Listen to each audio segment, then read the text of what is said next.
Thanks, Chair. What we see here, despite what others have said in government, is a sellout. We all know the dangers of climate change that we're facing. We all know that forestry is one of the best ways this country can help fight climate change.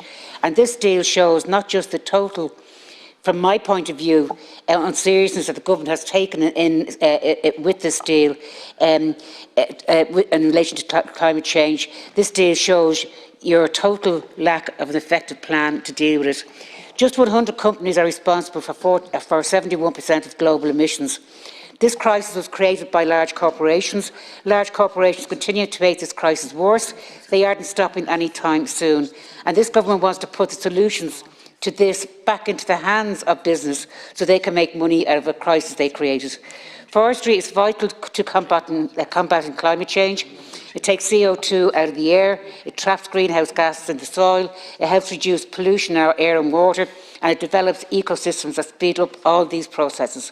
We need natural woodlands, not just to hit emission targets, but to make sure we have actual solutions to climate change. These forests need to be native and sustainable. They need to promote wildlife and help stop biodiversity loss. They need to benefit communities and farmers and improve people's lives. And they need to be owned and controlled by the public. The deal does none of those things.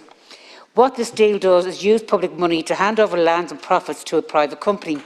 It takes land out of the hands of rural communities.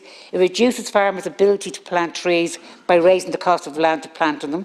It encourages and worsens the problems of Sitka, spruce and monoculture plantations in Ireland.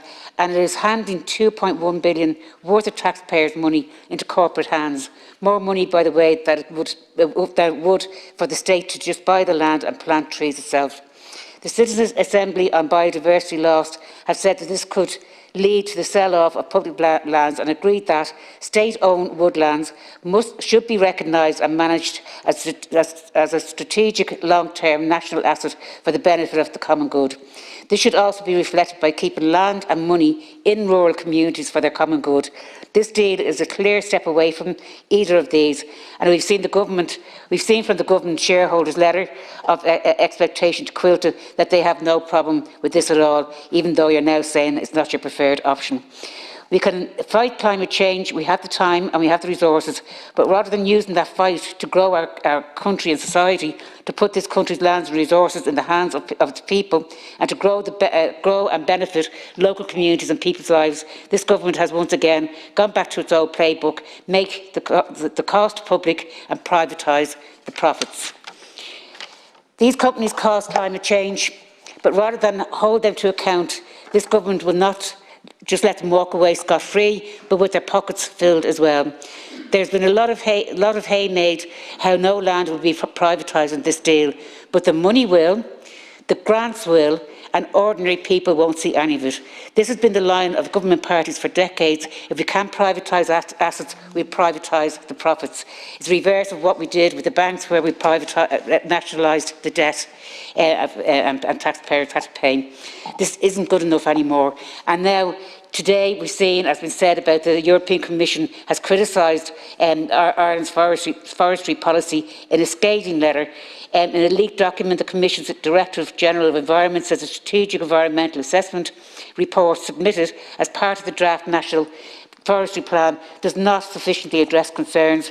The Department of Agriculture in October published a screening note for Forestry Strategy 2023 to 2030, which says that the plan will be 100% exchequer funded, with state aid approval expected from the European Commission, and we now know that letter hasn't even been submitted. Deals like Gresham deal will exasperate this, and this letter confirms that the deal should be shelved. Minister, we need to tear up the entire strategy. This is the price we pay for Quilter having a misguided mandate. Finally, we don't just need a just transition, we need a just transformation. We need climate justice. We need to make sure that those who have contributed the most to climate change contribute the most to fixing it. This doesn't happen by handing over billions to big corporations. It happens through taking back power from these corporations and putting the power and benefits back in the ordinary people's hands. This deal and its policy just makes the rich richer while everyone else struggles. I oppose the deal. The solutions to climate change can't be in the hands of big corporations. The money to fix it can't be either. It needs to be in the hands of the people in our communities. Thank you very much.